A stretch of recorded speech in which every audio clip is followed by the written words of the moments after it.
హల్లెలూయా. దేవుని నామమునకు మహిమ కలుగును గాక. మనం అలాగే నిలబడి ఉండగా దేవుని వాక్యాన్ని మనం చదువుకుందాం. యోహాను రాసిన మొదటి పత్రిక 3వ అధ్యాయము. అపోస్తలుడైన యోహాను గారు రాసిన మొదటి పత్రిక 3వ అధ్యాయము 7వ వచనం 8వ వచనం చదువుతాను, జాగ్రత్తగా ఆలోచించండి. మొదటి యోహాను పత్రిక 3వ అధ్యాయము 7వ వచనం 8వ వచనం. చిన్నపిల్లలారా, ఎవరిని మిమ్మల్ని మోసపరచనీయకుడి.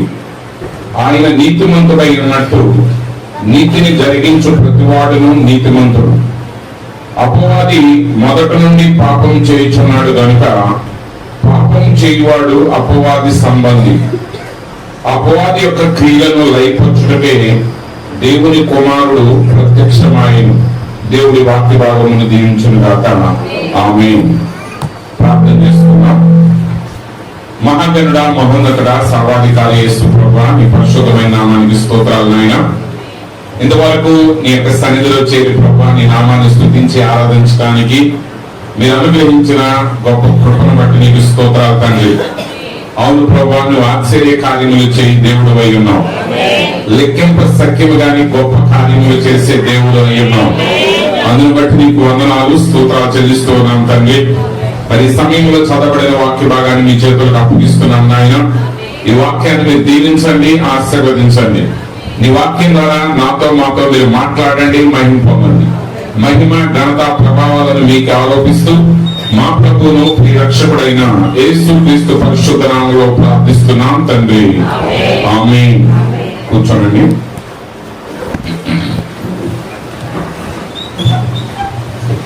హల్లెలూయా.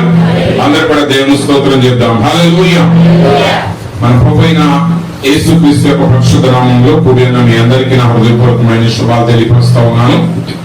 మరి ప్రత్యేకంగా నన్ను ఆహ్వానించి మీ మధ్య వాక్యాన్ని ప్రకటించడానికి మరి అవకాశం ఇచ్చిన దైవజనులు, స్థానిక దైవజనులు పాస్టర్ దేవమందిరం గారికి, మరి అలాగే కూడిని ఏర్పాటు చేసిన సోమన్ రాజు గారి కుటుంబానికి నా యొక్క ప్రత్యేకమైన వందనాలు తెలియపరుస్తున్నాను. అలాగే వేదిక మీద ఉన్న దైవజనులు పాస్టర్ జయకుమార్ గారికి కూడా నా యొక్క ప్రత్యేకమైన వందనాలు తెలియపరుస్తా ఉన్నాను. మరి అలాగే సహోదరి మరి ధనలక్ష్మి గారు చక్కటి సాక్ష్యాన్ని చెప్పారు. మరి దేవుడు మా యొక్క జీవితంలో ఆ చేసిన కార్యాన్ని బట్టి, వారి ఇచ్చిన సాక్ష్యాన్ని బట్టి దేవునికి వందనాలు తెలియపరుస్తున్నాను. నిశ్చయంగా వారి కుటుంబాన్ని దేవుడు మరింతగా ఆశీర్వదించి ఆయన యొక్క సన్నిధిలో ఒక బలమైన సాక్షులుగా మరి కుటుంబాన్ని దేవుడు వాడుకోవాలని నేను ఆశిస్తా ఉన్నాను. మరి అన్నయ్య, మరి సోమరాజు అన్నయ్య గారు అందరూ ఆయన్ని అన్నయ్య అంటారు. మరి వారి ప్రారంభంలో ఈ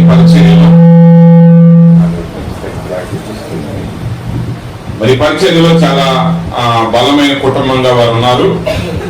మరి అయినప్పటికీ వారి యొక్క కుమారుల యొక్క జీవితంలో మరి ఎన్ని శ్రమలు ఇరుకులు ఎదురైనా వారు అదే విశ్వాసాన్ని కొనసాగిస్తూ ముందుకు సాగుతా ఉన్నప్పుడు మరి నిజంగా దేవుడు వారి ఇరువురు జీవితాల్లో చేసిన కార్యాన్ని బట్టి నేను దేవునికి ఎంతగానో వందనాలు తెలియపరుస్తా ఉన్నాను.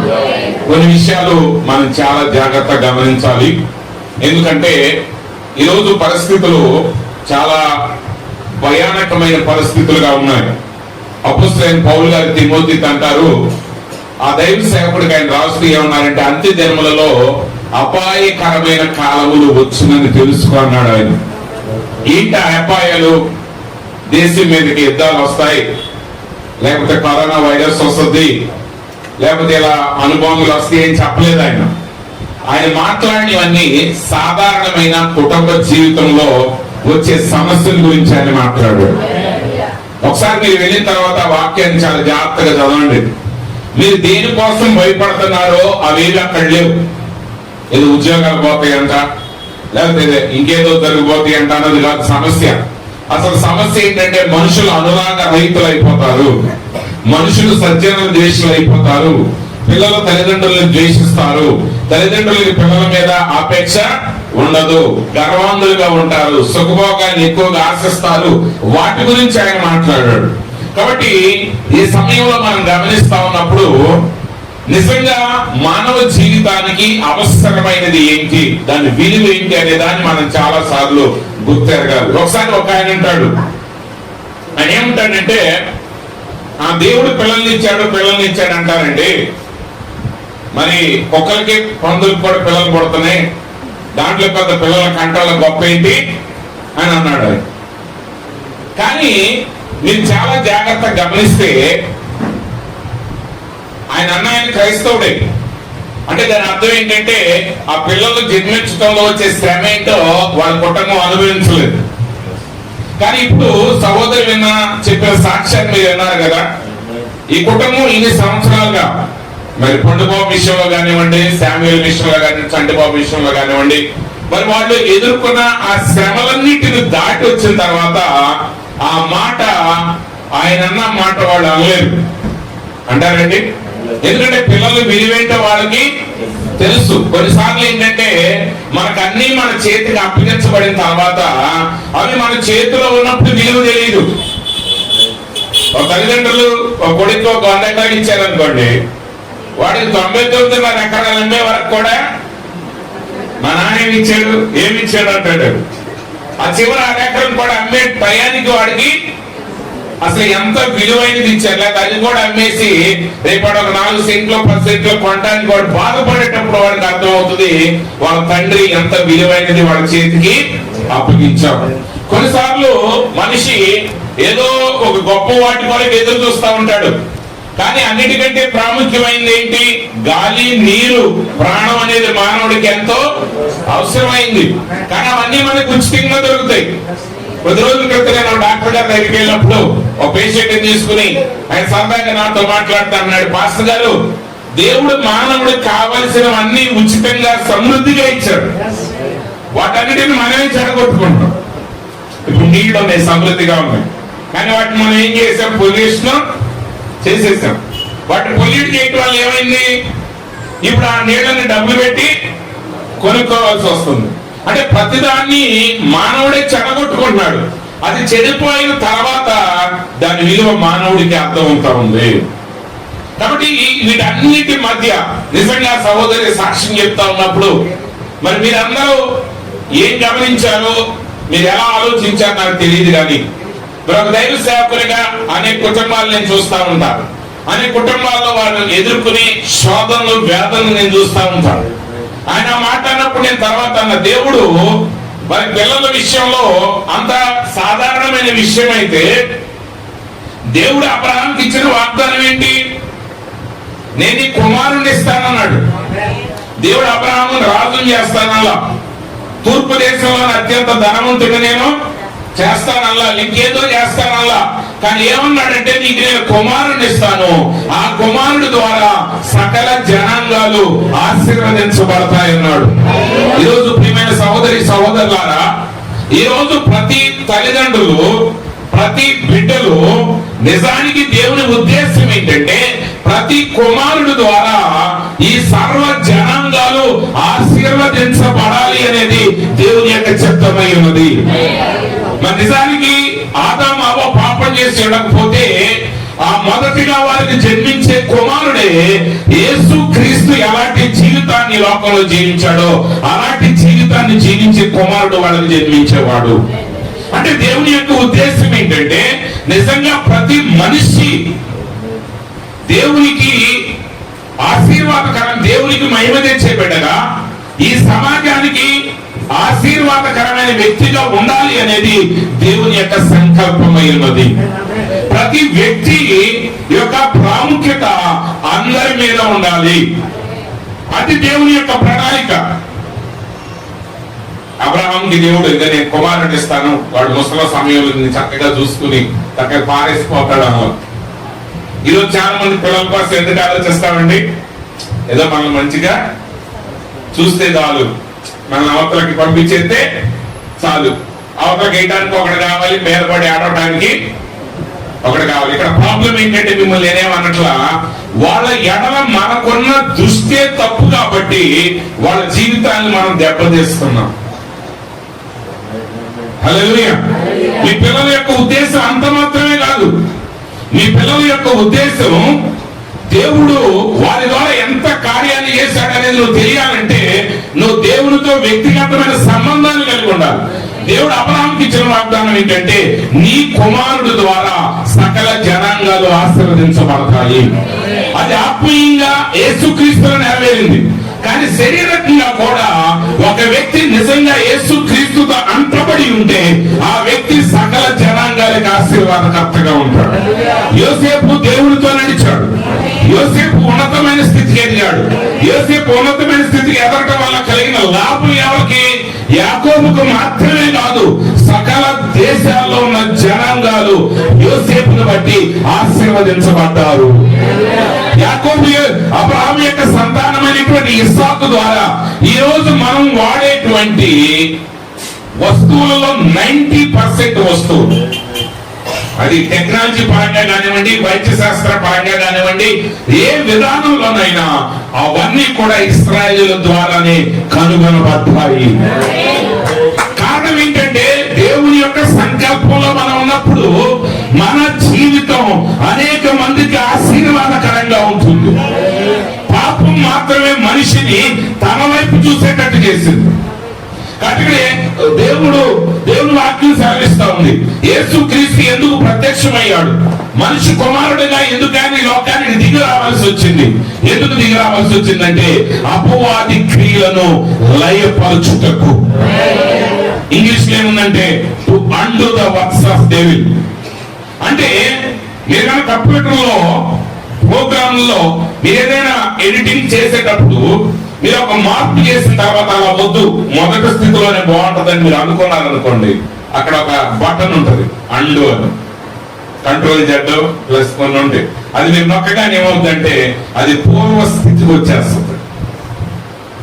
మనిషి కుమారుడు ఎందుకు వచ్చాడంటే నిన్ను అసలైన స్థితికి తీసుకువెళ్ళాడు, ఒరిజినల్ స్టేట్ కి తీసుకెళ్ళాలి.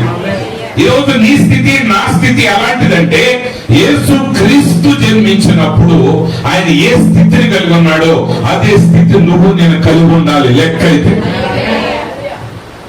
కాబట్టి మనిషి కుమారుడుగా ఎందుకు వచ్చాడు? అపవాది క్రియలను లయపరచడానికి వచ్చాడు.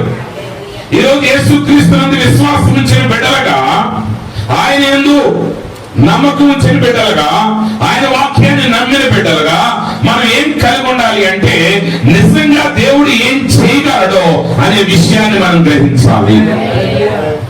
ఈరోజు మన దృష్టి అంతా దేని మీద ఉంటుందంటే సాతానుడు ఏం చేస్తాడు అనే దాని మీదే మన దృష్టి ఉంటుంది. మనం ఏ లాంగ్వేజ్ లో మాట్లాడినా, ఏ వాయిస్ లో మాట్లాడినా, ఇంగ్లీష్ లో అంటే చదువుకునే పిల్లలు తెలుసు యాక్టివ్ వాయిస్, ప్యాసివ్ వాయిస్, దాన్ని అటు తిప్పి ఇటు తిప్పి అంటే కర్త ప్రధానంగా ఉంటేనేమో యాక్టివ్ వాయిస్.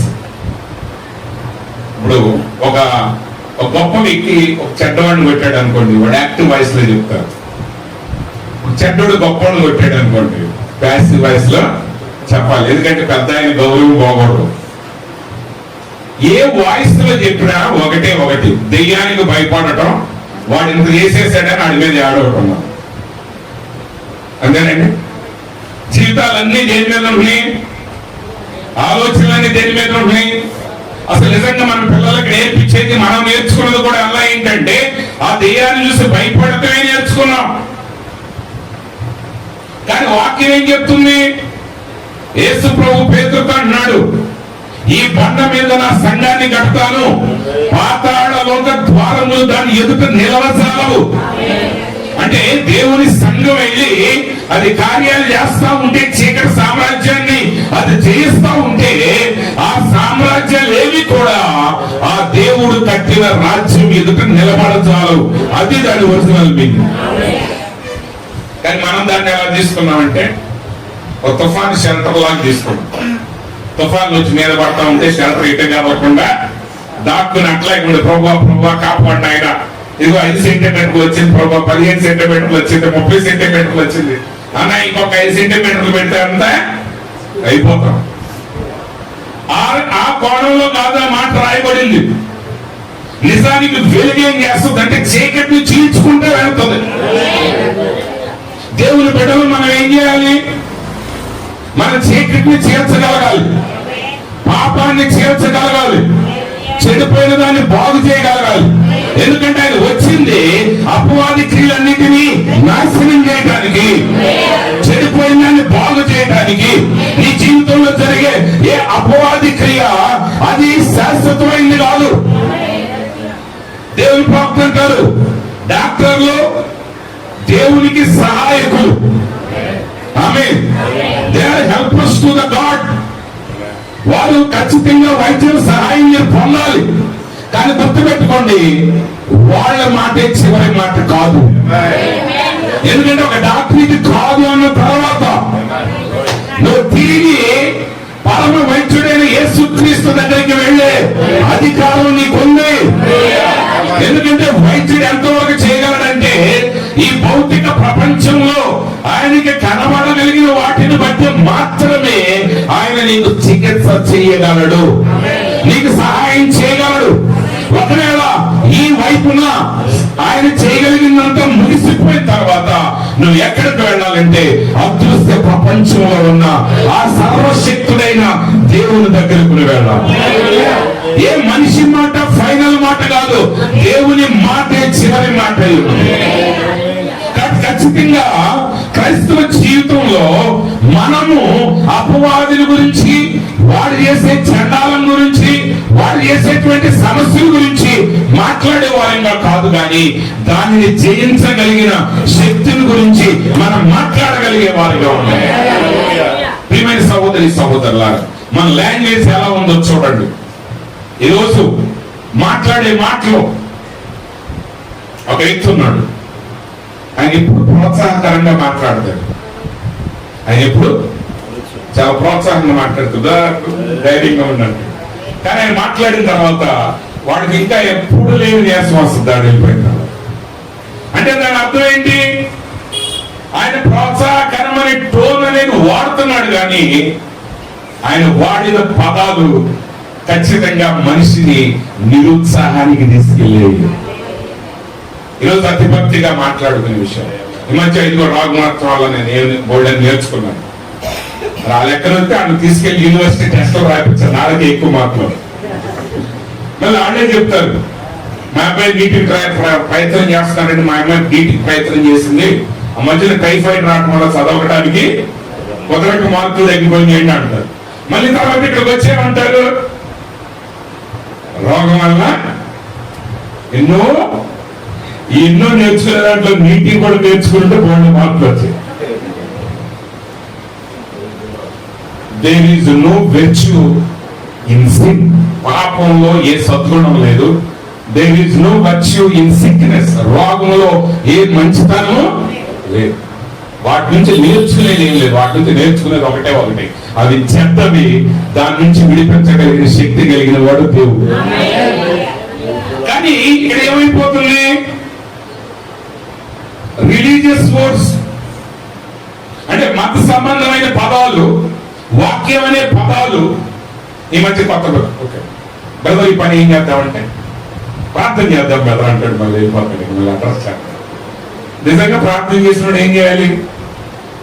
ఇలా ప్రార్థన చేశాడు, దేవునితో మాట్లాడాడు, వచ్చి అన్నాడు వద్దా అన్నాడు, నేను రాను అన్నాడు. అయితే సరే వాళ్ళు ఆశ్రయించారు. ఆయన మళ్ళీ అడిగాడు, మళ్ళీ ఆయన జవాబు చెప్పాడు, నువ్వు వెళ్ళొద్దు అన్నాడు. అయినా అని వెళ్ళాడు. ఇక్కడ విషయం ఏంటంటే అవును కాదు అనేది మరుసటి రోజు ఆయన చెప్పాడు. మీరు ఇప్పుడు ప్రార్థన చేద్దామన్న వాళ్ళు ఎంతమంది వచ్చి చెప్తున్నారు? ఇప్పుడు అది దైవపు మాట, దెయ్యపు మాట?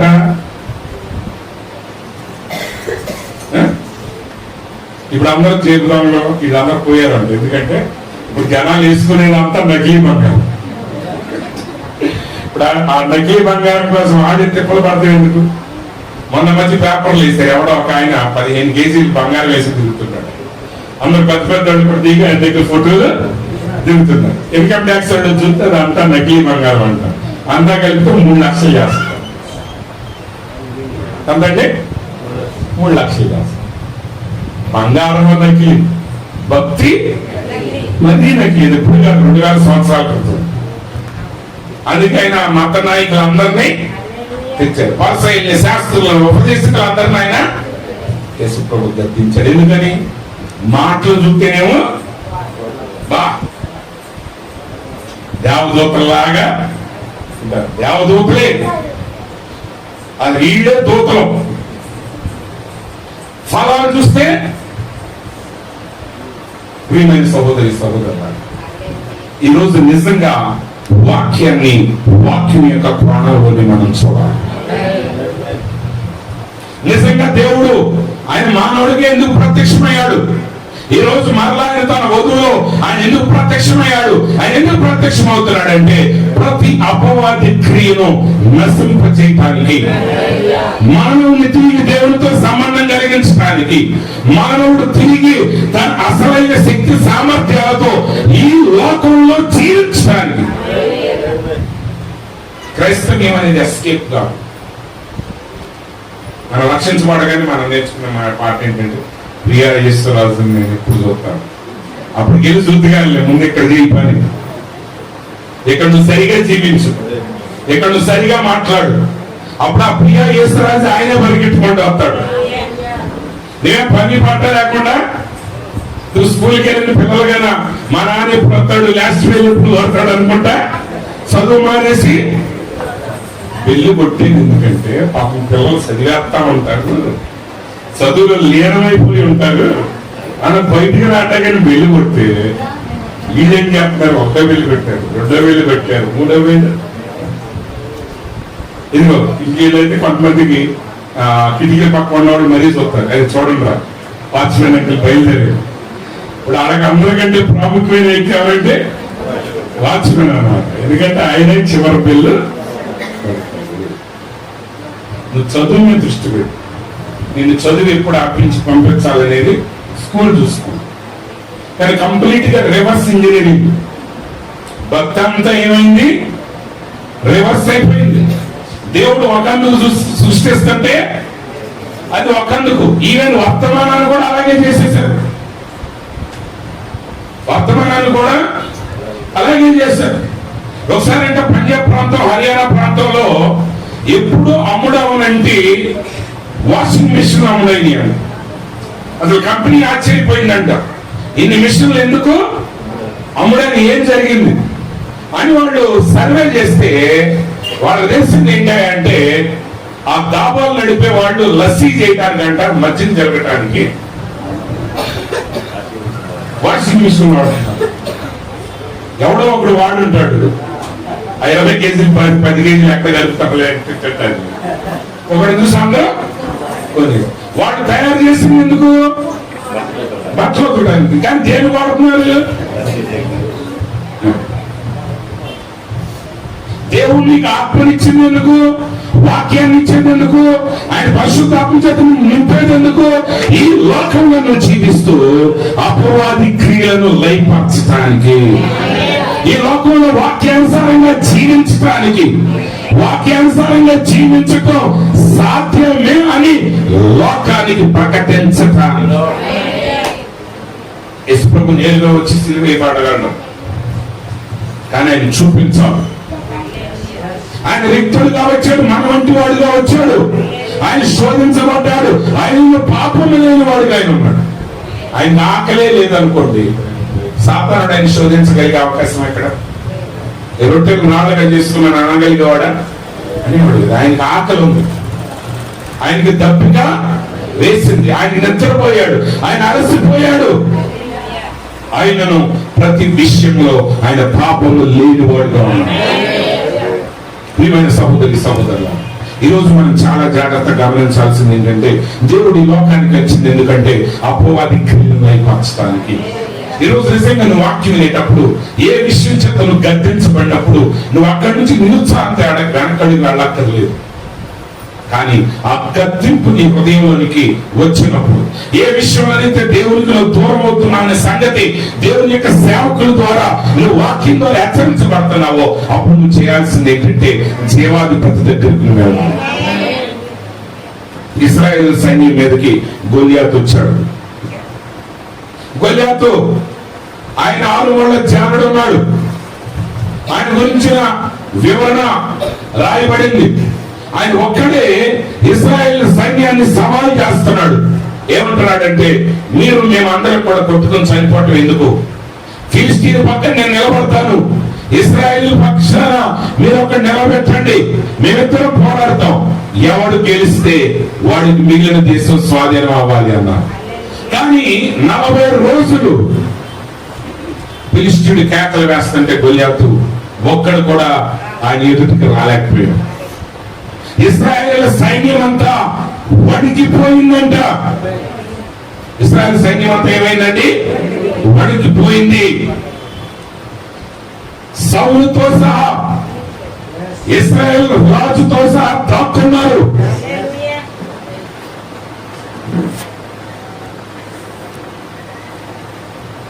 ఈరోజు కొంతమంది ఎలా అనుకోండి, నిజమైన భక్తులందరూ అక్కడ ఉంటారు రోడ్డు మీద. సమస్య వస్తే ఒకసారి నేను బైబిల్ బుక్ షాప్ లో అప్పుడు దాకా నేను చూడలేదు అసలు దాన్ని. ఆ బైబిల్ బుక్ షాప్ లోకి ఏదో వస్తువులు కొన్నాను అనుకోండి, ఆ దానికి డబ్బులు ఇచ్చేసాను. మళ్ళీ ఇంకేదో 10 రూపాయలు 20 రూపాయలు ఇంకొక చిన్న బుక్ నేను బయటకు వచ్చేటప్పుడు అనుకోండి, ఆ 20 రూపాయల బుక్ 10 రూపాయల బుక్ అనుకుంటా. 10 రూపాయల బుక్ తీసుకుని పర్స్ తీసి అందులో 10 ఆయనకి ఇచ్చాడు. ఆ 10 అక్కడ పడగానే భయపడిపోయాడు. అమ్మో ఇంకోటి ఏమన్నాడు, ఇంకోటి ఏమన్నాడు. నేనేమో మంచిగానే ఉంది కదా, నేను అటు ఇటు చూసి బాగానే ఉంది కదా. అమ్మో వదులుతూ ఇంకోటి ఏమన్నాడు. ఏంటంటే దాని మీద ఏముంది, పసుపు ఏదో ఉంది. అది నేను పట్టించుకోవాలి, ఆడు పట్టించుకున్నాడు. నేను అన్నారబ్బా, ఈ పుస్తకాలు అమ్మటం నువ్వు మానేసి, you're unfit to run this Bible shop. వెళ్ళి బయటికి వెళ్ళి ఈనాడు ఇంకో పుస్తకాలు అమ్ముకో. అందుకని బైబిల్ పుస్తకాలు అమ్మటానికి నువ్వు యోగ్యుడు కాదు. మొన్న ఎవరు చేతపడి చేసి రోడ్డు మీద పడేస్తాడు. పోలీసు వచ్చి ఆ కొబ్బరికాయను కొట్టుకున్నాడు. మిమ్మల్ని తీర్మానట్లేదు నేను, కానీ ఒలిగిపోమా. ఎందుకంటే ప్రతి చీకటి శక్తి కంటే శక్తివంతుడు మన ప్రభువైన యేసుక్రీస్తు. నువ్వు దేనికి భయపడాల్సిన అవసరత లేదు. ఈరోజు మనం భయపడుతున్నామంటే అర్థం ఏంటంటే, మనము మన ఆశ్రయపురం యొక్క శక్తి కంటే మన శత్రువు బలవంతుడని మనం అనుకుంటున్నాలే. యేసు ప్రభువు నాకు అసాధ్యమైంది ఏదైనా కదా, ఏమడగలం చెప్పండి. కాలాన్ని ముందుకు పంపించమంటారు, ఎంత పంపించమంటారు?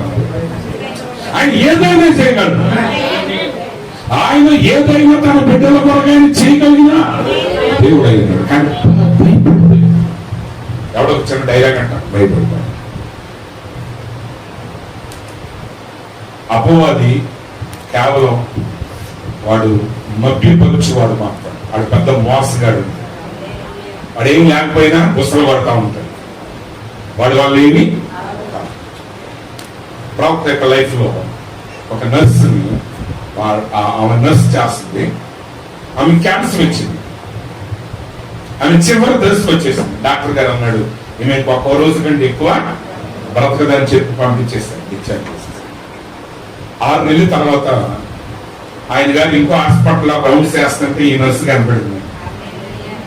ఆయన కనపడి ముందు భయపడిపోయాడు. మరి ఏమొచ్చింది ఏంటరా? ఆయన ఏంటంటే రాసేసి అనుకున్నాడు ఇంకా చనిపోయి ఉంటుందని. కానీ చివరి మాట ఇప్పటికైనా దేవుంది. ఎందుకంటే యేసు ప్రభువు అన్నాడు, పునరుద్ధానమును జీవమును నేనే, నా యందు విశ్వాసం ఉంచిన వాడు చనిపోయినను బ్రతుకును.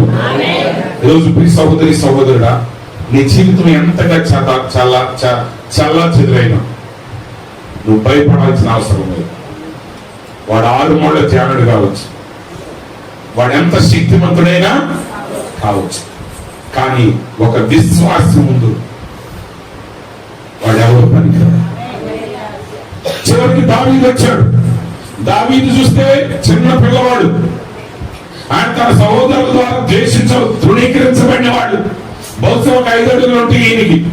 వాడు చూస్తే 9 అడుగుల పైన ఉన్నాడు. వాడు చూస్తే చిన్నప్పటి నుంచి యుద్ధ విద్యలో అభ్యసించిన వాడు అయినాడు. వాడి యొక్క కేకలకి సైన్యం అంతా వణికిపోతా ఉంటే దావీదు అంటున్నాడు, ఎవరికి సున్నతి లేని ఫిలిష్తీయుడు దేవుని నామవనపరచడానికి వీడెవడు? సజీవుడైన దేవుని సైన్యాన్ని అవమానపరచడానికి వీడెవడు? ఈ రోజు దావీదు బతుకులు ఏంటంటే, దేవుని సైన్యాన్ని అవమానపరిచేది మనోళ్ళు లేదు. మన గట్టి నమ్మకం ఏంటంటే, జరిగే చెడుకి దేవుడు కారణం. వివరించిన లోపలికి వెళ్తే మళ్ళీ అందరూ బాధపడతారు. ఏదన్నా జరిగింది అనుకోండి, ఎవరినంటే దేవుడు ఎందుకో నమ్మట్టు సామెత గ్రంథం చెప్తుంది, మనుషుడు తన మూర్ఖత వలన తన జీవితాన్ని జడగొట్టుకుంటాడు, వాడు హృదయంలో దేవుడి మీద కోపడతాడు. ఏమంటే దేవుడి మీద కోపడతాడు? నీ ప్రతి చెడుకి దేవుడు కారణం కాదు. ఈ భూమి మీద జరిగే ఏ చెడుకి దేవుడు కారణం. ఈవెన్ నీకు ఎదురు దెబ్బపడి తగిలిన దానికైన కారణం కాదు. దాని నుంచి కాపాడే బాధ్యత ఆయన కాపాడేవాడే గాని నిన్ను గాయపరిచేవాడు ఆయన కాదు. ఆ లక్షణం ఆయనలో లేదు. అందుకే ఆ పని కోసం ఆయన పెట్టాడు. అక్కడ చెడగొట్టే లక్షణం వాడుకుంది. కానీ యేసుక్రీస్తులే ఉంది. నువ్వు అక్కడ ఆయన దగ్గరికి వెళ్ళినట్లయితే వాడు ఎలాంటి స్థితిలో ఉన్నా బాగు చేయగలిగిన సమర్థత ఆయనకు ఉంది. ఈ రోజు మనం అది గ్రహించాలి. దేవుడు శక్తిని గ్రహించాలి. దేవుని శక్తి మనలోకి వచ్చినప్పుడు మనం ఎంత శక్తివంతంగా ఈ సమాజంలో గొప్ప కార్యాలు చేయగలమనేది మనం గ్రహించాలి. దావీదు ఆయన అంటున్నాడు, దేవుణ్ణి అవమానపరుస్తున్నాడు, దేవుని సైన్యాన్ని. ఇశ్రాయేలు సైన్యం అది దేవుని సైన్యం, అది సౌలు సైన్యం కాదు. ఈరోజు దేవుని సేవకులంటే దేవుని సేవకులు, విశ్వాసులంటే విశ్వాసులే. ఒకసారి మన వాళ్ళు ఎలా చెప్తారంటే, ఒకరిని అనలేక అందరిని, ఇప్పుడు సామేలు చేసాడు అనలేదు అంటే సామేలు దెబ్బలాట్టుకు వెళ్తాడు అది. మరి అందుకే ఎందుకు కంచెల వాళ్ళు అందరూ చేశారు అంటాడు. ఏమనాలి, వీడు అనుకుంటాడు నేను కాదు, ఆడు అనుకుంటాడు. చుట్టమాకండి జనాలు. నువ్వు నోరు తెరిచేటప్పుడు జాగ్రత్తగా తెరిచి మాట్లాడు. నీ సరిగా మాట్లాడదాం కుదరకపోతే బెస్ట్ పాయింట్ ఏంటంటే, ఇంగ్లీష్ లో చాలా బుక్ ఉంది సరిగ్గా ఎలా మాట్లాడాలి అని. ఆ బుక్ ఏంది అలవాట్ల, నోరు మూసుకుంటే అన్ని సరిపోతాయి. జస్ట్ నోరు మూసుకుంటే చేపకు కూడా ఏ హాని జరగదంటాడు. కంప్యూటర్ ఏ ఆధార్తో వాళ్ళేసినా ఏం లేదు, దాని ఓల్డ్ టెక్నాలజీ. నోరు మూసుకో. పలికేవా, నువ్వు పలికిన మాట దేవుని నుండి వచ్చిన మాట అయి ఉండాలి. దావీదు అన్నాడు, సజీవుడైన దేవుణ్ణి అవమానపరుస్తున్నాడు, దేవుని సైన్యాన్ని అవమానపరుస్తున్నాడు. వీడిని నేను కొడతాను, వీడిని కొట్టిన వాడికి వచ్చే బహుమానం ఏంటి అంటే, దావీదు విశ్వాసంతో నడుస్తున్నాడు. ఆయన ఎవరు ప్రోత్సహించక్కర్లా. బ్రదర్ ధైర్యంగా ఉండు, wake up wake up, believe in Jesus, only believe, నీకేం భయం లేదు, మేము వెనకాల ఉన్నాం అని ఆయన ఎవరు ప్రోత్సహించరా. ఆ గుంజాతి కేకలకి దావీదు అసలు భయం రాల, ధైర్యం వచ్చింది. ఈరోజు మనకేమొస్తుంది? ధైర్యం కావాలి అంటే దేవుడు ఎవరో తెలవాలి. ఆయన శక్తి ఎంతో నీకు తెలియాలి, ఆయన గొప్పతనం ఎంతో నీకు తెలియాలి. సాతానుడి గురించి ధ్యానించే వాటిలో సగానికంటే ఎక్కువ సమయం దేవుని శక్తి మీద ధ్యానం చేస్తా ఉంటే అలాంటి గొల్యాతులకి మనం భయపడాల్సిన అవసరం లేదు. దావీదు, David was driven by faith. దావీదు విశ్వాసం ద్వారా నడిపించబడుతున్నాడు. ఆయన జంకల జడియల వెనకడుగు వాడికి ఆయనకి ఎవరు చెప్పలా. తర్వాత అమ్మేలు వచ్చి అంటున్నారు, అరే వాడు ఎక్కడ గొప్పతనం నీకు తెలుసా, వాడు ఎంత ఎత్తున్నవాడు, వాడి శిరస్నానం ఎంత, వాడు ఎదుట కేడు పట్టుకుని నడిచేవాడు ఎంత, వాడి ఈటి ఎంత, ఆ ఈటి కొన ఎంత. చివరికి సైన్యాధిపతి అయిన రాజైన సౌలు అంటాడు, వాడు చిన్నప్పటి నుంచి యుద్ధ విద్యలు అభ్యసించినవాడు రా, నువ్వు పిల్లవాడు రా అన్నాడు. దావీదు అంటున్నాడు, దేవుడు నాకు సహాయకుడై ఉన్నాడు. సౌలు దేవుని గురించి మాట్లాడుతున్నాడు, గొలియాతుని గురించి మాట్లాడుతున్నాడు. దావీదు ఎవరి గురించి మాట్లాడుతున్నాడు? దేవుని గురించి మాట్లాడుతున్నాడు. ప్రతి స్టెప్ లో దావీదు దేవుని గురించి మాత్రమే మాట్లాడాడు. ఎవరితో మాట్లాడు? అన్యులతో మాట్లాడిన దేవుని గురించే మాట్లాడాడు. అబ్నేరుతో మాట్లాడిన దేవుని గురించే మాట్లాడాడు.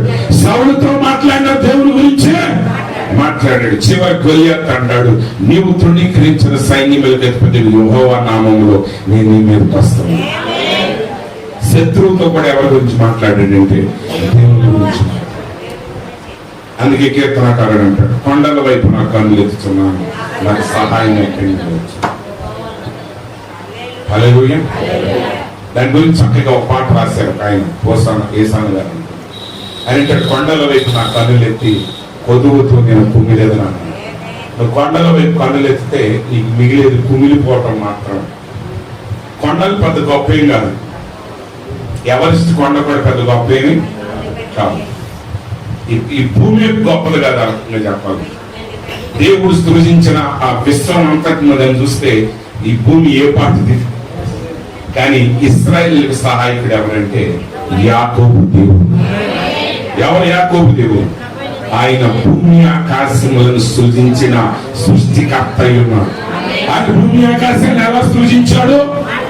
మాట ద్వారా సృజించాడు. నువ్వు చూసే ఈ విస్తారమైన భూమిని, ఈ విస్తారమైన గ్రహాల్ని, వాటిని కేవలం ఆయన పలకబడిన మాట ద్వారా సృజించిన దేవుడు. ఇప్పుడు ఆయన ముందు ఈ 9 అడుగులను పెట్టండి, 10 అడుగులను, ఈ 6 మూరల జాడి ఎత్తున్నామని పెట్టండి, లేకపోతే 50 మూరలు ఎత్తున్నామని పెట్టండి, ఎవరిష్టం ఎత్తున్నామని పెట్టండి, భూమంత బలవన్నామని పెట్టండి. ఒక సూర్యుడిలో ఎట్టండి భూములు 10 లక్షలు పడతాయని. ఏంటంటే ఒక సూర్యుడిలో ఎవరు కట్టాడు? ఇవన్నీ చేసింది ఎవరు? యాకోబు దేవుడు. అందుకే యాకోబు చేతి కర్రతో దాటాడు నది. ఇంకేం లేవు. కానీ యాకోబు వెనక ఉన్నది ఎవరంటే భూమి ఆకాశాల సృష్టికర్త. ఈ రోజు మన దేవుడు ఎవరు, ఆయన ఏమై ఉన్నాడు, ఆయన ఏం చేయగలడో నీకు అర్థం కావాలి. అందుకే ఈ రోజు అపవాది ఏం చేస్తున్నాడు? నీతో ఒక పొరపాటు చేపిస్తున్నాడు. ఆ పొరపాటుని బట్టి నువ్వు దేవునికి దూరంగా వెళ్ళాలి, పరిగెత్తాల్సింది. నువ్వు పొరపాటు చేసావని తెలియగానే, నువ్వు పాపం చేసావని తెలియగానే, ఆయన కృప కలిగిన దేవుడನ್ನು గ్రహించగలిగితే ఆయన దగ్గరికి నువ్వు పరిగెడతావు. అందుకే దావీదు అన్నాడు, ఆయన పాపం చేసినప్పుడు దేవుడు ఆయనకు అన్నాడు, నీకు 3 శిక్షలు వేస్తాను, ఏం కావాలి? శత్రువుతో తరిపడతావా లేదా కరువుతో బాధలు పడతావా అంటే ఆయన అన్నాడు, నేను నీ చేతిలోనే పడతాను.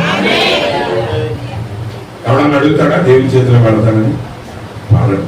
ఎందుకంటే ఆయన తలుచుకుంటే ఇంకా అసలు మనిషి కూడా అక్కడ. కానీ ఆ సమస్యతో పోలిస్తే మిగిలిన 2 సమస్యలు చిన్నవి. 3 నెలలు తరం పడటం, 3 సంవత్సరాలు కరువుతో ఉండటం అనేది బహు సులువైన పని.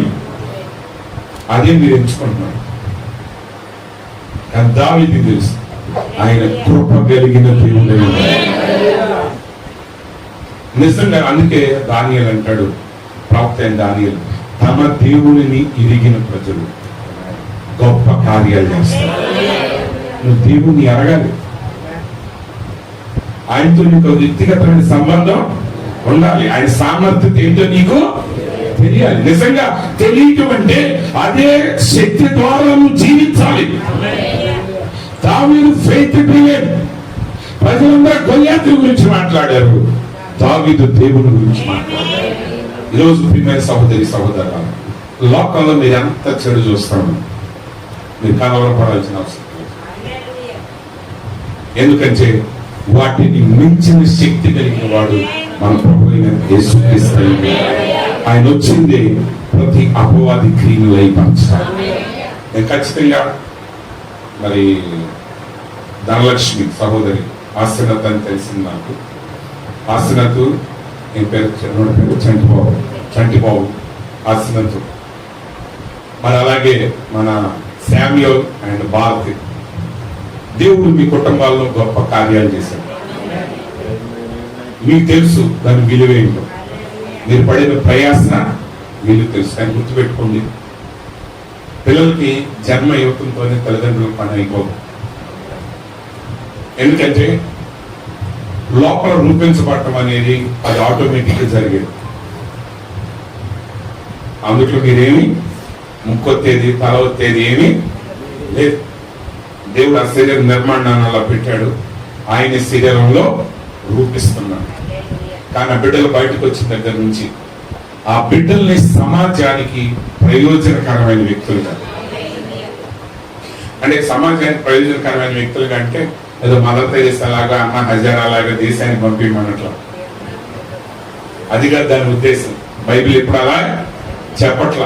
దాని ఉద్దేశం ఏంటంటే నీ పని నువ్వు సరిగా చేసి నీ బాధ్యత నువ్వు నెరవేరిస్తే నీ వలన సమాజం అంతా ఆశీర్వదించబడు.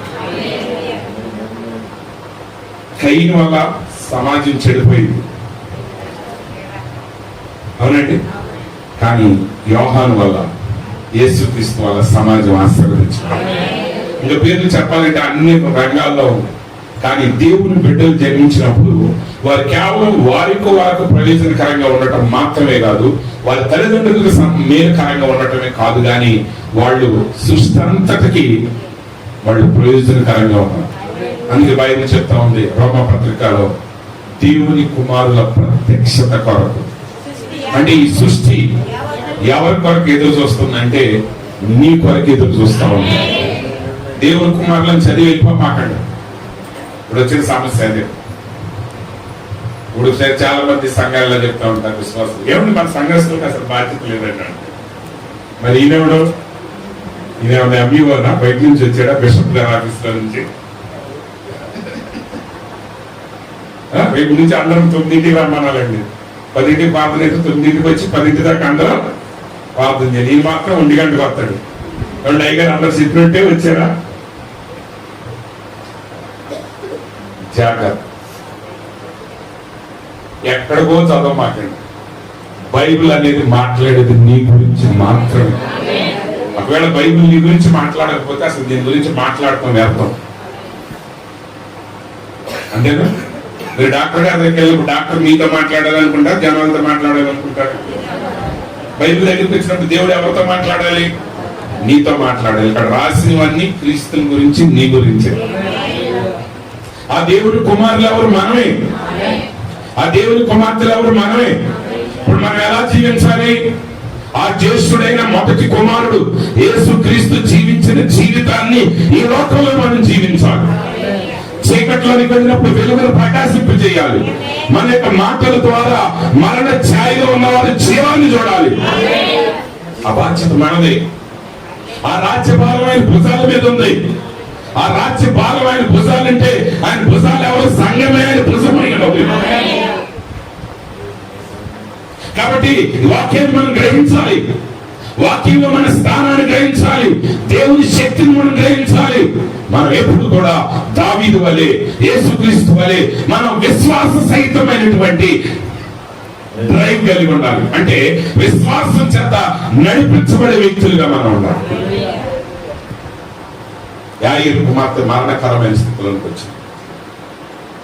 ఆయన చేయాల్సిన ప్రయత్నాలన్నీ చేశాడు. ఆయనకి యేసు గురించి ముందే తెలుసు. కానీ యేసు దగ్గరికి వస్తే ఆయన మొత్తం ఆయన వేరేస్తుంది అనుకున్నాడు, ఆయన ఉద్యోగం పోతానుకున్నాడు. కానీ అన్ని ప్రయత్నాలు అయిపోయిన తర్వాత ఆయనకు అర్థమైంది చివరి క్షణంలో, ఇంకా నా కూతురు చనిపోయిన తర్వాత ఈ డబ్బుల వల్ల ప్రయోజనం ఏంటి? ఈ మొత్తం వల్ల ప్రయోజనం ఏంటి? నా ఉద్యోగం వల్ల ప్రయోజనం ఏంటి?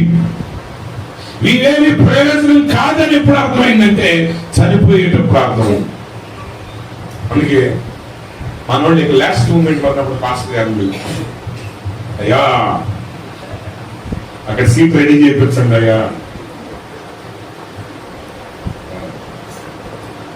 అని గుర్తుపెట్టుకోండి. ఇక్కడ నువ్వు క్రీస్తు కొరకు జీవించకపోతే అక్కడ నీకేం మిగలదు. నువ్వు నిజంగా ఏది విలువ నీకు అర్థమైన రోజున నువ్వు ఇక్కడి నుంచే అర్థవంతమైన జీవితాన్ని నువ్వు జీవిస్తావు. యాయీరుకు అప్పుడు అర్థమైంది, తన కుమార్తె మరణకరమైన దశకు వచ్చిన తర్వాత అర్థమైంది, నా కుమార్తె ప్రాణం కంటే మతం ఎక్కువ కాదు. అప్పుడు ఆయన యేసు దగ్గరికి వచ్చాడు, అయ్యా నా కుమార్తె చనిపోతుంది ప్రభా, నా కుమార్తెను బ్రతికించాడు యేసు ప్రభా. యాయీరును కలవకూడమా, నేను నీ ఇంటికి వచ్చి నీ కుమార్తెని నేను బ్రతికిస్తాను, బాగు చేస్తాను. ఆయన ప్రయాణమై వస్తా ఉంటే ఇంటి దగ్గర నుంచి కబురు వచ్చింది, యాయీరు నీ కుమార్తె చనిపోయింది, ఇంకా బోధకుని ఇబ్బంది పెట్టద్దు. బైబిల్ చెప్తుంది, యేసు వారి మాటలను లక్ష్య పెట్టక హల్లెలూయా. ఏం చచ్చిపోయిందయ్యా, ఎంత మిగిలితేనా నా ప్రతాపం చూపించేవాడిని. కొంతమంది పరిశుద్ధులు కూడా అట్లాగే సవాళ్ళు పడతారు, డాక్టర్లు అట్లాగే అంతా ఒట్టి మాటలే, ఏముండదు. యేసు వారి మాటలను లక్ష్య పెట్టలేదు, దావీదు వారి మాటల్ని లక్ష్య పెట్టలేదు. యాయిరు వైద్యుడిగా అన్నాడు, కేవలం నమ్ము, నమ్మిన వారికి సమస్తము సాధ్యం. అంటే మరణం కూడా ఆయన ఆపలేకపోయింది. ఎందుకంటే ఆయన మరణము కంటే శక్తి కలిగిన దేవుడై ఉన్నాడు. ఆయనకు అసాధ్యమైంది ఏమీ లేదు. మరణం ఆయన జయించలేకపోయింది, సమాధి ఆయన నిలపలేకపోయింది, రోమిల ముద్ర ఆయన ఆపలేకపోయింది. ఆయనకు అసాధ్యమైంది ఏది లేదు. ఆయనే సర్వశక్తుడై ఉన్నాడు, ఆయన సర్వాంతర్యామై ఉన్నాడు, ఆయన సర్వజ్ఞానై ఉన్నాడు. ఆయన వాక్యానికి లోబడిన తన బిడ్డల కొరకు ఏ కార్యాన్ని చేయటాకైనా ఆయన సమర్థుడైన దేవుడై ఉన్నాడు. ఆయన మార్చగలడు, ఆయన ఎవరినైనా మార్చగలిగిన దేవుడు. అందులో మిత్రమైంది, శాన అనే దెయ్యం పట్టిన వాడి దగ్గరికి వెళ్ళినప్పుడు బైబిల్ ఏం చెప్తుందంటే, వాడు దెయ్యం పట్టిన వాడై దిగంబరిగా ఉంటూ తనను తాను గాయపరుస్తూ సమాధుల్లో నివసించేవాడు. ఎవరు కూడా వాడిని సాధు చేయలేకపోయేవారు. ఎవరైనా వాడిని గొలుసులతో కట్టేస్తే ఆ గొలుసులను తెంపుకుని ఆ సమాధుల్లో నివసించేవాడు. వాడిని బాగు చేయటం ఎవడల్లా, ఎందుకంటే వాళ్ళు 6,000 దెయ్యం. 6,000 దెయ్యాలు కూడా మామూలు దెయ్యాలు కాదు. శాన అనే దాంట్లో కొంత లెక్క ఉందన్నమాట. అంటే పదార్థ దళం, అశ్విక దళం అని, అంటే గుర్రాల మీద వెళ్ళే సైనికులు, నడిచి వెళ్ళే సైనికులు కొంత లెక్క ఉంటుంది. ఆ కంపెనీ నేను ఇవాళ రాశాను, ఇప్పుడు నా దగ్గర లిస్ట్ లేదు. అంటే అలాంటి బలమైన దెయ్యాలు వాడిలో ఉన్నాయి. అంటే గుర్రాల మీద నడిచే దెయ్యాలు ఉన్నాయి, నడిచి వెళ్ళే దెయ్యాలు ఉన్నాయి. మొత్తం 6,000 దెయ్యాలు. అసలు పసుపు చూస్తే పారిపోయేవాళ్ళు ఇంకా దగ్గరికి ఎవరు వెళ్తారు? అందరూ దూరంగా కూర్చుని వాళ్ళ యొక్క దాన్ని ఏమంటారండి, ఆ ఏ పోదులు సరి చేసుకుంటే వాడు శాపం వస్తుంది కదా, సప్స్ అంటారు కదా. వాడు ఆ వాక్యం మీరాడు, ఈడు ఈ వాక్యం మీద. డాక్టర్ అన్నవాడు ఉన్నది ఎందుకంటే రోగం ఎందుకు వచ్చిందో చెప్పడానికి, వచ్చే రోగం ఎలా తగ్గుద్దో చెప్తారు. డాక్టర్ ఉన్నది ఎందుకంటే రోగం ఎలా వచ్చిందో చెప్పడానికి కాదు, వచ్చే రోగం ఎలా తగ్గాలో చెప్పాలి, తర్వాత రాకుండా ఏం చేయాలి చెప్పాలి. ముందుగా కడుపు నొప్పి వచ్చినప్పుడు బిళ్ళ రాసిచ్చాక అబ్బాయి నువ్వు పంచదార తెమ్మాడు, అర్ధరాత్రులు తెమ్మాడు, కడుపు నిండగానే ఆపేయని చెప్పాలి. అట్లాగా నువ్వు ఎట్లా చేసి అర్ధరాత్రి తిన్నా నా వల్ల కాదంటే ఊర్లో వాడికి డాక్టర్ పెద్ద తేడా ఏమి, డాక్టర్ వల్ల కాదన్నా సామాన్యుడే. ఇప్పుడు వల్ల కాదని చెప్పడానికి నేను ఇంకోటి పనికిరావా? కామెంటరీ ఒకటి ఎవడే చెప్తాడు. వాడు గాయపడినప్పుడు, వాడు పడిపోయినప్పుడు, ఒకటి నాశనం అయినప్పుడు, ఒకటి ఇంటి మీద చీకటి కమ్మినప్పుడు, ఒకటి జీవితం ఎలా వెళ్తుందో అర్థం కాని స్థితిలో వాడు ఉన్నప్పుడు అందరూ కామెంట్స్ చెప్తాడు. బాగుపడ్డారు, అంతమంది ప్రార్థన చేశారు, అంతమంది చేయలేదు నాకు తెలియదు. కానీ మరి ఆశీర్వాద్ గారి దగ్గరికి అయితే మాత్రం నిజంగా చేసిన వాళ్ళ దగ్గరికి ఉంటే ఎక్కువ లిస్ట్ వస్తుంది. అదైతే నేను గ్యారంటీ ఇస్తాను. ఎందుకంటే రియాలిటీ ఆమె తెలదు, ఆయన తెలుసు, పెద్ద ఆయన ఉన్నారు, ఆయన చూస్తాడు. ఆయన దగ్గర చూస్తే 50,000 ఉంటాయి అక్కడ, ఇక్కడికి వచ్చి చూస్తే 5,000 ఉంటాయో 50,000 ఉంటాయో ఎవరికి. సరే, నో ప్రాబ్లం. ఆయన పేరు కోసం ఆలోచించే దేవుడు కాదని, ఆయనకి అది అసలు విషయమే కాదు. కాబట్టి కావాల్సింది ఏంటి? మనుషులు దేన్ని వెతుకుతున్నారు? మరణాన్ని కాదు, జీవాన్ని ఎతకండి. కామెంటరీ చెప్పేవాడు కదా, రక్షకుడిని ఎతకండి. ఈరోజు మనకు కావాల్సింది ఏంటంటే రక్షకుడు కావాలి. ఈరోజు మనకు కావాల్సింది ఏంటంటే మనిషి కుమారుడు కావాలి. ఈరోజు మనకు కావాల్సింది ఏంటంటే నశించిన దాన్ని వెనక రక్షించేవాడు కావాలి. ఈరోజు మనకు కావాల్సింది కావాల్సింది ఏంటంటే పతనమైన దాన్ని కిందకి దిగి పైకి లేవనెత్తేవాడు కావాలి. ఈరోజు కావాల్సింది ఏంటంటే పడిపోయిన వాడిని లేపగలిగిన వాడు కావాలి. నేను అనుకుంటా ఉంటా ఈ మధ్యకాలంలో నాకు ఒక ఆలోచన వచ్చింది. నిజంగా ఆ దొంగల చేత పట్టబడ్డవాడు ఏమని ఉంటాడు సమరయుడితో నేను అనుకుంటా ఉంటాను. మన కాలం కూడా అయితే ఏమంటారు తెలుసా, అసలు ఏమి డినామినేషన్ ఇది ప్రభువా, ఇలాంటి ఉంటే రక్షించేవారు.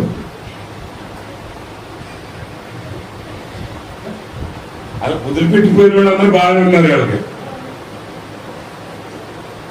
ఏమా జాగ్రత్తగా వదిలిపెట్టిన వాళ్ళు అందరూ బాగానే ఉన్నారు.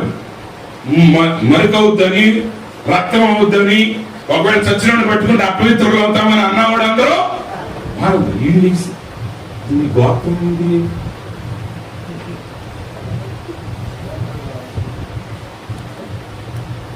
అసలు సున్నతి చేస్తున్నా అసలు ఈ రోజు ఎందుకు వచ్చేస్తాం సపోర్ట్ కదా.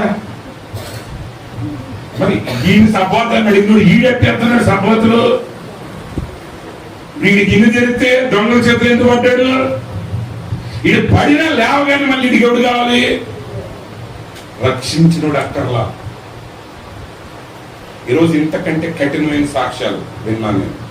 అని ఎందుకు చెప్తున్నానంటే చాలా జాగ్రత్తగా ఏంటంటే మీ పిల్లల్ని కేవలం దేవుని కొరకు దేవుని క్రమంలో పెంచండి. వచ్చేస్తారు రేపు అన్నప్రాసం చేయాలనుకో, దేంతో చేయాలి? బంగారు ఉంగరంతో చేయాలి. ఇన్ని నిమిషాలు చేపిస్తారు. ఇదే పాస్టర్ చేత అని ఈ పాస్టర్ ఈ పాస్టర్ కాదు, ఏ సంఘంలో ఇంతకి నిలబెట్టి 6 రోజులకి 6 గంటలకి 6 నిమిషాలకి ఎవడు చెప్పాడు? అది ఆగమ్మా, నేను చెప్పేది నేనేం చెప్తున్నా నీకు అర్థమవుతుందా? ఇన్ని నిమిషాలకు ఉయ్యాల్లో వేసేయాలి. ఇవన్నీ చెప్పినోడా మిమ్మల్ని రక్షించింది? ఇవన్నీ చెప్పిన సిద్ధాంతం మిమ్మల్ని కాపాడింది? అర్థమవుతుందా నా మాటలో? జాగ్రత్త. మీ పిల్లల్ని వాక్యానుసారంగా పెంచండి. మీ పిల్లలను దేవునికి సమర్పించండి. దేవుని మార్గంలో నడపండి. అప్పుడు వాడు మీకు ఆశీర్వాదకరంగా ఉంటారు, సమాజానికి ఆశీర్వాదకరంగా ఉంటారు. ఈ లోకంలో మనిషి కుమారులాగా బతుకుతారు. నిజమైన మనిషి కుమారుడు ఎవడంటే పరిశుద్ధాత్మ చేత నింపబడిన ప్రతివాడు మనిషి కుమారుడైనాడు లోకంలో. అంటే అందరూ ప్రవక్తలాగా జరగక్కర్లేదు, అందరికి ఏదో చేయక్కర్లేదు. ప్రతి వాడికి ఒక భాగం ఉంటుంది. ఆ భాగం వాడంత చిన్న పాత్ర నెరవేరిస్తే యేసుప్రభు సీలు మోసేటప్పుడు కురేనీయుడైన సీమోను అడిగి ఏం తెలవదు, అసలు పసకా తెలవదు, ఏమీ తెలవదు. కాబట్టి ఇది మొక్కలు కొనుక్కెళ్తాకి వచ్చాడు. ఆయన ఆయుర్వేదం డాక్టర్ అంట, మూలికలు కొనడానికి ఆయన వచ్చాడు. ఆయన ఎవరో చెప్పారు, యేసుప్రభు అని ఒక ఆయన ఉన్నాడు, ఆయన స్వస్థతలో చేస్తున్నాడంటే ఆయన కలవాలని ఎప్పటి నుంచి అనుకుంటున్నాడంట. ఆయనకి వచ్చేసరికి 6 రోజులు కుదిరింది. 6 రోజులు కుదిరేసరికి ఎవరో చెప్పారు, ఏమైనా యేసు కావాలంటే ఆయన సిలివేస్తున్నారు బాగానంటే ఆయన గబగబ గుంపులోకి వెళ్ళాడు. యేసు వెళ్ళాక కింద పడిపోతుంటే ఆయన వెనకాల శిష్యులు ఎవరు లేకపోతే, బంధువులు ఎవరు లేకపోతే, ఎందుకంటే ఆ రోజుల్లో ఎవడు సిలువ ఆడేపోయాలి, ఇంకోటి పోయటానికి ఇష్టపడదు. కానీ ఆ రోమా సైనికుడు యేసు మీద జాలితే ఏం చేశాడంటే, ఈ నడవలేకపోతున్న టైం అయిపోతుంది, మళ్ళీ పండగకి సెలవుకి వెళ్ళాలని చెప్పి ఈ కురేనీయుడు పక్కకు లేకపోయినా అన్నాడు. అక్కడ మూసేసాడు. ఆయన అంటాడు, ఆ ఫ్యాషన్ ఆఫ్ క్రైస్ట్ అనే పిక్చర్ లో ఆయనతో ఒక డైలాగ్ చెప్పించాడు. ఆయన అంటాడు, ఈ సిలువకి నాకు ఏ సంబంధం లేదు, నేను ఏ పాపం. కానీ ఆయనకి తెలియదు ఆ సిలువ ఆడుదే. నిజంగా ఎవడదైనా గ్రహిస్తే ఆ సిలువ ఆయిందే. కానీ అవకాశం ఎవరికి దొరికింది? కురేనీయుడైనా సీమోనుకు దొరికింది. ఆ అవకాశం గోత్రకర్తలకు దొరకలేదు. ఆ అవకాశం ప్రధాన యాజకులకి దొరకలేదు. ఆ అవకాశం శిష్యులకి దొరికింది. వాడికి దొరికింది. అది బైబిల్లో రాయబడింది. అంటే నిజంగా దేవుని మార్గంలో నడిస్తే, దేవుని చిత్తాన్ని నువ్వు అప్పగించుకుంటే, ఆయన మార్గంలో నిలిచి నువ్వు చేసే ప్రతి పని శాశ్వత కాలం నిలుచుంటుంది. ఈ పిల్లల్ని నిత్యత్వం కొరకు పెంచండి. దేవుని కొరకు ఆశీర్వాదకరంగా ఉంచదాన్ని పెంచండి. లోకం యొక్క ఏ పద్ధతిని వాళ్ళ మీద పాటించకండి. మరొక విషయం ఏంటంటే, మీరు దేవుళ్ళో ఎదగండి. తల్లిదండ్రులుగా మీ పిల్లలు ఎంత ఎదగాలనుకుంటున్నారో అంతకంటే ఒక్క అడుగు మీరు ఎదిగితేనే మీరు వాళ్ళని ఎదిగించగలరు. హల్లెలూయా. అందుకు బైబిల్ చెప్తా ఉంది, నువ్వు త్రోవను నడుచున్నప్పుడు మన ఇంట్లోకి వచ్చిన సండే స్కూల్కి వెళ్ళరా. ఇంకో విషయం చెప్తాను, అసలు ఇంట్లో ఏ పనికి మాలినోడు మాట మాట్లాడదు. రియల్గా చెప్తాను, ఎందుకంటే ఈరోజు సోషల్ మీడియాలు ఎక్కువైపోయి ఎక్కడ జరిగిందంటే ఆడు వింటా ఉంటాడు. వాడి ఫిల్టర్లు తెలియదు. చిన్నపిల్లలకి ఏంటి ఫిల్టర్లో తెలియదు, ఆ చిన్నపిల్లలకి ఏం తెలియదు. కానీ గుర్తుపెట్టుకోండి, ప్రతిదీ వాళ్ళ మీద ప్రభావం చూపిస్తుంది. ఆ బాబుకి 5 నెలలు అమ్మ, 4 నెలల 3 నెలలు, ఆ పిల్లోడికి ఏం తెలియదు. వాడు ఆ గదిలో వాటి మంచం మీద వేసి పడుకోబెట్టి నిద్రపోతా ఉంటే ఇక్కడ అమ్మ నాన్న అరుచుకుంటా ఉంటే ఈ అరుపులు వాడి శరీరంలో మార్పులు కలిగిస్తుంది. వాడి గలవలు అర్థమైందా? మీరు మాట్లాడే ప్రతి మాట అది మంచిదైనా చెడ్డదైనా ఆ ఎఫెక్ట్ వాళ్ళ మీద పడదు. మీరు ఇక్కడే కాదు, మీరు అనొచ్చు అయ్యగారు ఆ గదిలో ఉంటే ఇక్కడ అరుచుకోవద్దు అన్నాడు, రోడ్డు మీదకి వెళ్ళారు అన్నమాట. మీరు అమెరికాలోకి వెళ్ళి అరిసినా వాడి మీద ప్రభావం చూపిస్తుంది. ఎందుకంటే లోకానికి మీరు వేరుగా కనపడుతున్నారు, కానీ వారు మీ శరీరంలో ఒక భాగంగా వచ్చారు. ఆ ప్రభావం ఖచ్చితంగా, ఆ ఇంటెన్సిటీ ఖచ్చితంగా వాళ్ళ మీద ప్రభావాన్ని చూపిస్తుంది. కాబట్టి మేలుకరమైన వాతావరణాన్ని అడగని తెలుసు. మీరు లోకాన్ని గురించి అడగకండి. దేవుడు భూమి ఆకాశాన్ని సృజించాడు. భూమి నిరాకారంగా శూన్యంగా ఉంది, చీకటి అగాధ జలముల మీద కమ్మి ఉన్నది. అయినా దేవుడే కలవరపడు. అమ్మో నా పని అంతా అయిపోయిందిరా నాయనో, ఈడో చెట్ట చేసేసాడు, ఆడు పెట్టాడు, అడ చేసాడు, ఈట చేశాడని ఏడుస్తా కూర్చోవాలి. అయినా ఏడితే ఆయన ఎవడో చెప్పుకుంటాడు ఎట జరిగిందని. ఆయన ఆత్మ జలముల పైన అల్లాడుచు. చీకటి ఉందని ఆయన పోలా, ఆ చీకటి మీద వెలుగు పనిచేయటం మొదలు పెట్టింది. ఆయన అన్నాడు, వెలుగు కలుగును గాక, వెలుగు కలిగింది అంటాడు. ఆయనకి అసాధ్యమైంది ఏది? ఆయన అంటాడు, యెషయా చెప్తా ఉంటాడు, చదవటానికి సమయం లేదు, ఎందుకంటే ఆకలి కేకలు వినపడుతున్నాయి. నాకు వినపడుతున్నాయండి ఆకలి కేక. No problem. ఇంకొక మాట చెప్తాను. యేసుప్రభు అంటాడు, అరణ్యంలో నా పిల్లలు నీళ్లు తాగటానికి నేను నదులు ప్రవహింపజేస్తాను. అంటే ఎడారులో ఒట్టిగా ప్రవహింపచేయడు ఆయన పిల్లలుగా ఎడారిలో నడుస్తూ ఉంటే వారి కొరకు ఆయన జీవజల నదులు ప్రవహింపజేసే దేవుడు అయినాడు. కాబట్టి దేవునికి అసాధ్యమైనది ఏది లేదు. అది మరి ఒకసారి సోమరాజు గారి యొక్క కుటుంబంలో వారిద్దరు కుమారుల జీవితంలో దేవుడు జరిగించాడు. ఆమె బట్టి దేవునికి స్తోత్రాలు. ఖచ్చితంగా మరి చంటిబాబు, ధనలక్ష్మి, వారి కుమార్తె, కుమారుడు ఖచ్చితంగా సంపూర్ణంగా దేవునికి లోబడి జీవించారు. ఎందుకంటే మీరు జీవితంలో శ్రమలు ఎదుర్కొన్నప్పుడు ఆ శ్రమ నుండి మిమ్మల్ని రక్షించిన వాడు ప్రభువైన యేసుక్రీస్తు అని ఎప్పటికీ గుర్తుపెట్టుకోండి. మీ జీవితం ఆయనది, మీరు కృతజ్ఞత చూపించాల్సింది ఆయనది, మీరు లోబడాల్సింది ఆయనకి, మీరు పాటించాల్సింది ఆయన మాట మాత్రమే. మరి ఎవరి మాటకి మీ ఇంట్లో విలువ దేవుని వాక్యానికి మాత్రమే. ఎవరు చెప్పింది అయిపోతే వాళ్ళకి నచ్చదు. చెప్పండి, ఇది దేవుని కార్యం, మీరు లోబడాలి, అలా నిలబడాలని చెప్పండి. అప్పుడు మీ కుటుంబం ఆశీర్వాదకరంగా ఉంటుంది. మీ పిల్లలు మీకు మాత్రమే కాదు, దేవునికి మహిమ తీసుకొస్తారు.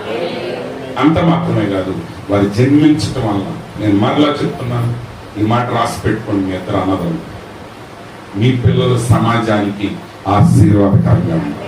అది నిజంగా దేవుని యొక్క రియల్ ప్రణాళిక. అలాంటి ప్రణాళిక ఆ బిడ్డల జీవితాల్లో దేవుడు నెరవేర్చుగాక. ఆమేన్. God bless you. తిరిగి సమయాన్ని దైవజనులు ఫస్ట్ దేవానందరావు గారికి అప్పగిస్తున్నాను. ప్రభు ఈ సభ